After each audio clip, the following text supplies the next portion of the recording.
నాటి ప్రధాని అటల్ బిహారీ వాజ్పేయిని స్ఫూర్తిగా తీసుకుని నేడు ప్రధానిగా మారిన వ్యక్తి నరేంద్ర మోడీ అన్నారు మంత్రి సత్యకుమార్ యాదవ్.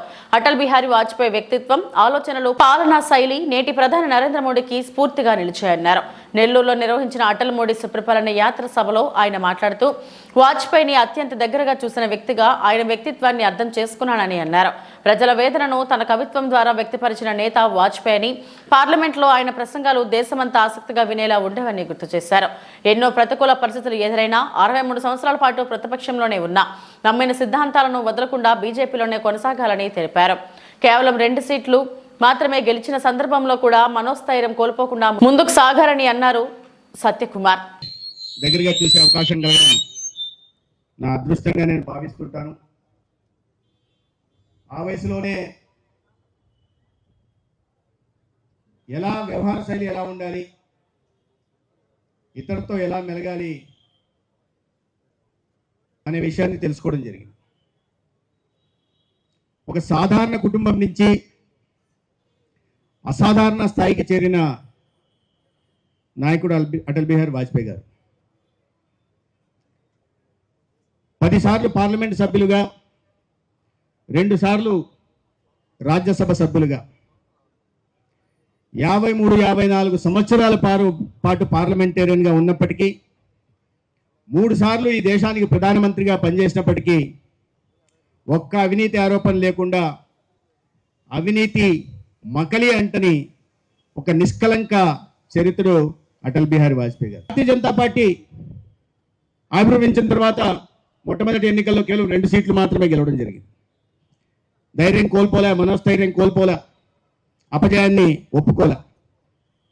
मैं हार नहीं मानूंगा, रार नहीं टानूंगा, काल का कपाल पे लिखता मिटता जाऊंगा, नया गीत मैं गाते जाऊंगा అంటాడు. నేను అపజయాన్ని ఒప్పుకోను.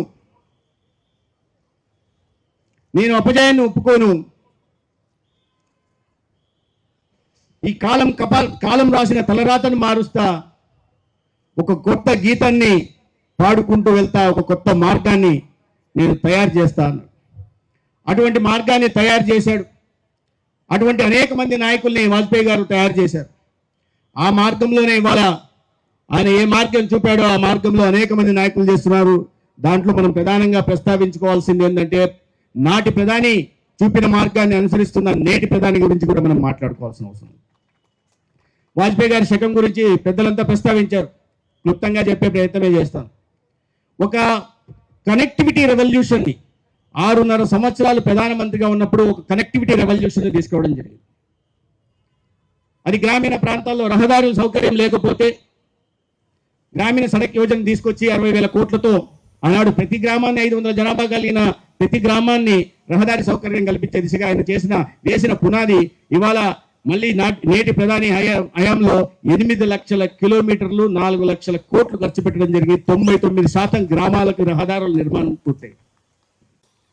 ఆనాడు ఆయన తీసుకొచ్చిన గ్రామీణ ప్రాంతాల్లో బాగుపడాలి, స్థితిగతులు బాగుపడాలంటే వ్యవసాయ కూలీలకు అక్కడ ఉపాధి అవకాశాలు మనం కల్పించాలనే ఉద్దేశంతో పనికి ఆహార పథకం కానీ లేదా గ్రామీణ స్వరోజ్గార్ యోజన కానీ తీసుకొచ్చి ఆనాడు ఆయన చేసిన ప్రయత్నం తర్వాత అదే మహాత్మా గాంధీ ఉపాధి హామీ పథకం కింద రూపాంతరం చెందింది. దానికి నేటి ప్రధాని సమసాలీన 80,000 కోట్ల బడ్జెట్తో గ్రామీణ ప్రాంతాల్లో వ్యవసాయ కూలీలకి పని దినాలను కల్పిస్తూ, వారికి ఉపాధిని కల్పిస్తూ, వాళ్ళ జీవన స్థితిగతులు మార్చే ప్రయత్నం చేస్తున్నారు. స్వర్ణ చతుర్ గురించి చెప్పారు. చెన్నై నుంచి మొదలై